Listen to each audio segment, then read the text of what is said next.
There are stories that unfold under bright lights, and then there are the quieter ones, the kind shaped in the small spaces of daily life. Craig Melvin's most meaningful battles were never fought on television or in front of a national audience.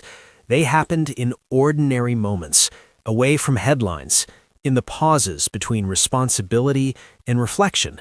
And it was there, in those unseen hours, that his perspective quietly began to change. To the public, Craig Melvin has long represented steadiness. He brings clarity to complicated conversations and warmth to difficult news. For many viewers, especially those who have followed him for years, he feels dependable, someone who understands both urgency and compassion. Yet, even the most composed public figures are shaped not by the moments we see, but by the ones we don't. The battles Craig faced were not dramatic in the traditional sense.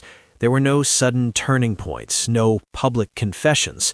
Instead, there were early mornings that felt heavier than usual, evenings when exhaustion lingered longer than expected, small realizations that surfaced quietly, asking to be acknowledged rather than ignored. One of those moments came during a routine day that looked no different from any other. The schedule was full, the expectations were high, and yet something felt out of alignment. It wasn't dissatisfaction, it was awareness, a recognition that being constantly available to the world can slowly pull a person away from the present moment, even when surrounded by people they love. For viewers in their 60s, this realization feels deeply familiar. Many have lived through decades where showing up meant pushing through fatigue, postponing rest, and placing responsibility above all else. Craig Melvin's experience reflects that shared generational understanding that duty often comes first and reflection comes later. Another unseen battle unfolded at home, in the quiet routines that rarely make headlines.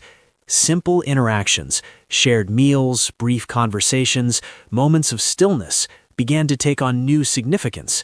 Craig noticed how easily these moments could be overshadowed by the mental weight of work, not because of neglect, but because of how demanding public responsibility can be, even when carried willingly.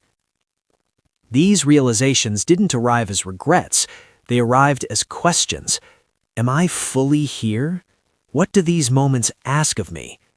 Questions like these don't demand immediate answers. They simply change the way a person listens, to others and to themselves. Over time, those questions reshaped Craig's perspective. Success, once measured by performance and impact, slowly expanded to include presence and intention. The unseen battle became one of balance, not between ambition and rest, but between obligation and meaning. Those closest to him observed subtle shifts, a greater patience, a deeper attentiveness, a willingness to pause instead of pushing forward automatically. These changes didn't signal withdrawal from his public role, they signaled growth, the kind that comes from understanding that strength is not diminished by reflection, it is refined by it. For a generation that has seen work define identity for much of life, this message resonates powerfully. Many in their 60s are navigating similar terrain, rethinking priorities, redefining fulfillment, and learning that wisdom often arrives through experience, not achievement. Craig Melvin's unseen battles also included learning when to let go of perfection. Public life encourages constant composure, but everyday moments demand honesty. Allowing space for uncertainty, for vulnerability, became part of his quiet evolution, not as a public statement, but as a personal practice. What makes this story compelling is its ordinariness. There is no dramatic climax, no sweeping revelation, just a series of small moments gently reshaping a life. And in that ordinariness lies its power, because most of life's transformations happen this way, gradually, patiently, and often unnoticed by anyone else. As the years continue, Craig carries these lessons with him.